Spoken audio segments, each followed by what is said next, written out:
சல்மான் ருஷ்டி விஷயத்தில் கி. வீரமணி காட்டிய பகுத்தறிவை இந்த காணொளியில் பார்ப்போம். மதங்களை பின்பற்றி வாழ்பவர்களை தான் இவன் இந்து, இவன் முஸ்லீம், இவன் கிறிஸ்து, இவன் பௌத்தம் என பிரிக்கிறார்கள். மனிதர்களை மதங்களை கொண்டு பிரிக்காதீர்கள் என்கிறார்கள் உலக நாத்திகவாதிகள். ஆனால் திராவிட டூப்ளிகேட் நாத்திகவாதிகளோ நாத்திகனையே இவர் இந்து மதத்திலிருந்து நாத்திகரானவரா, முஸ்லீமாக இருந்து நாத்திகரானவரா, கிறிஸ்தவத்திலிருந்து நாத்திகரானவரா என பார்த்து அவருக்கு ஒரு அச்சுறுத்தல் என்றால் குரல் கொடுப்பதா வேண்டாமா என்கிற முடிவுக்கு வருகிறார்கள். சக நாத்திகனையே மதம் பார்க்கக்கூடிய அறிவை வைத்து கொண்டுதான் தீக்க ஆசாமிகள் மதங்களை ஒழிக்கப் போகிறார்களாம். முதலில் தீக்க ஆசாமிகள் தங்கள் அறிவில் உள்ள குப்பைகளையும் அயோக்கியத்தனத்தையும் அப்புறப்படுத்த வேண்டாமா? சல்மான் ருஷ்டி ஒரு கண்ணை இழந்தது ஒவ்வொரு நாளும் மன உளைச்சலுக்கு ஆளாக்குகிறது என்கிற தலைப்பில் 18/4/2024 நாள் bbc.com ஒரு செய்தி. நாத்திகம் பேசியதாலேயே இஸ்லாமிய பயங்கரவாத தாக்குதலுக்கு ஆளாகி தம் கண்ணை இழந்து வேதனையில் வாழும் சல்மான் ருஷ்டியின் தற்போதைய மனநிலையை விவரிப்பதாக இருந்தது அந்த கட்டுரை. கையறு நிலையிலுள்ள ஒரு மனிதனின் வாக்கு மூலம் அது என சொல்லலாம்.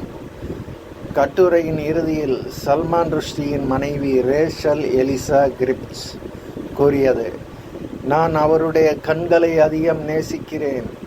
அன்று அவர் 2 கண்களுடன் வீட்டை விட்டு வெளியேறினார். அதன் பின்னர் எங்கள் உலகம் மாறியது. இப்போது நான் அவருடைய ஒற்றை கண்ணை இன்னும் அதிகமாக நேசிக்கிறேன். பாருங்கள் எவ்வளவு வேதனை.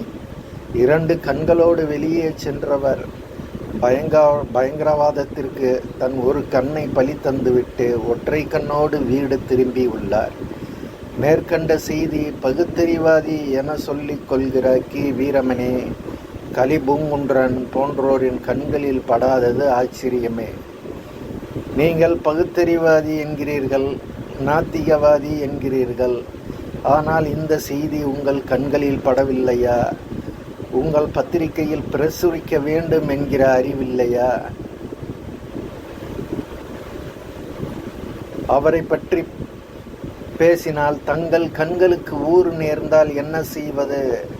தங்கள் கண்கள் பாதுகாப்பாக இருந்தால் போதும் என்கிற சுயநலத்துடன் போலி பகுத்தறிவை காட்டுவதால் இந்த செய்தி தீக்க ஆசாமிகளுக்கு முக்கியமாக தெரிந்திருக்காது என்பதோடு மனித பார்வையையே சிதைக்கும் ஈரோட்டு கண்ணாடியை வேறு அணிந்திருக்கிறார்களே. BBC செய்தியில் கூறப்பட்டிருந்ததாவது, சல்மான் ருஷ்டி 2 ஆண்டுகளுக்கு முன்பு ஒரு மேடையில் தனக்கு நடந்த கோர தாக்குதலை பற்றி BBCயிடம் விரிவாக பேசினார். புக்கர் பரிசு பெற்ற எழுத்தாளரான ருஷ்டி தாக்குதலின் போது அவரது கண் வேக வைத்த முட்டையை போன்று முகத்தில் மீது தொங்கியதாகவும் அந்த கண்ணை இழந்தது ஒவ்வொரு நாளும் அவரை சோகத்தில் ஆழ்த்துவதாகவும் குறிப்பிட்டார். தாக்குதல் சம்பவத்தை நினைவு கூறுகையில், அன்று நான் இறந்து விடுவேன் என்று நினைத்தேன். ஆனால் அப்படி நடக்கவில்லை, பிழைத்து கொண்டேன் என்கிறார்.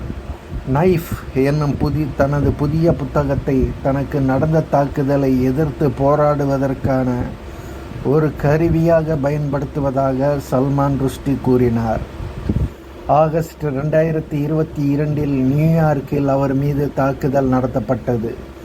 27 வினாடிகள் நீடித்த அந்த தாக்குதலில் தன்னை தாக்க வந்த நபர் எப்படி படிக்கட்டுகளில் ஏறி வந்து தன் கழுத்து, வயிறு உட்பட உடல் முழுவதும் 12 முறை கத்தியால் குத்தினார் என்பதை ருஷ்டி நினைவு கூர்ந்தார். என்னால் என்னை தாக்குபவருக்கு எதிராக சண்டையிட முடியவில்லை, தப்பித்து ஓடவும் முடியவில்லை என்று அந்த சம்பவத்தை பற்றி அவர் விவரித்தார்.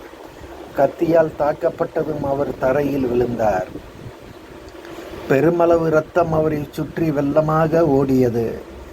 ஏதாவது ஒரு நாள் பார்வையாளர்கள் மத்தியிலிருந்து ஒருவர் மேடையில் குதித்து என்னை தாக்கக்கூடும், இவ்வாறு என் மனதில் தோன்றாமல் இருந்திருந்தால் அது அபத்தமாக இருந்திருக்கும் என்று தன் பயத்தை பற்றி வெளிப்படையாக ஒப்புக்கொண்டார்.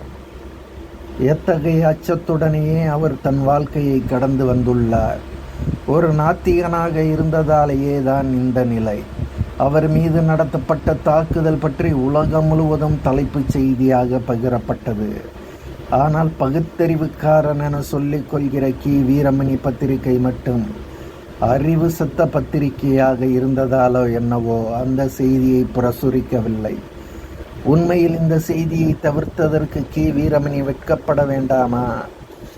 ஈவிரக்கமற்ற இந்த தாக்குதலை கடந்து போவதிலிருந்து எவ்வளவு ஈனமான பிறவியாக இருக்கிறோம் என வேதனைப்பட வேண்டாமா?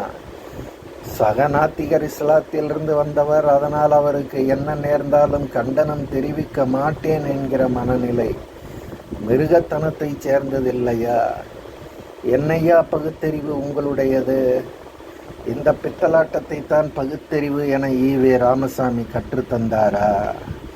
தீகா ஆசாமிகள் எல்லாம் தங்களை நாத்தியவாதி எனவோ பகுத்தறிவாதி எனவோ சொல்லிக் கொள்வதால் என்ன பெருமை?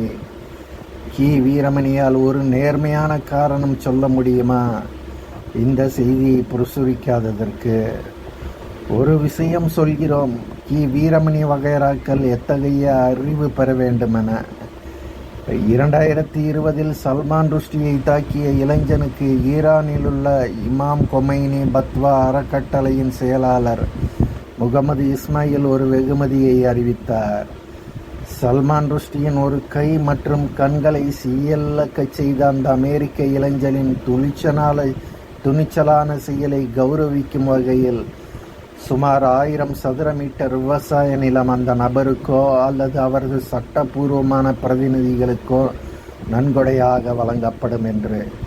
உலகின் ஏதோ ஒரு மூலையில் ஒரு நாத்தியவாதியை தாக்கியவன் தங்கள் மதத்தைச் சேர்ந்தவன் என்பதால் அவனை ஆதரித்து அவனுக்கு வெகுமதியும் தருகிறான். உலகின் இன்னொரு மூலையில் இருப்பவன் 2 பேருக்கும் எந்த சம்பந்தமும் கிடையாது, முன்பின் பார்த்தது கூட கிடையாது.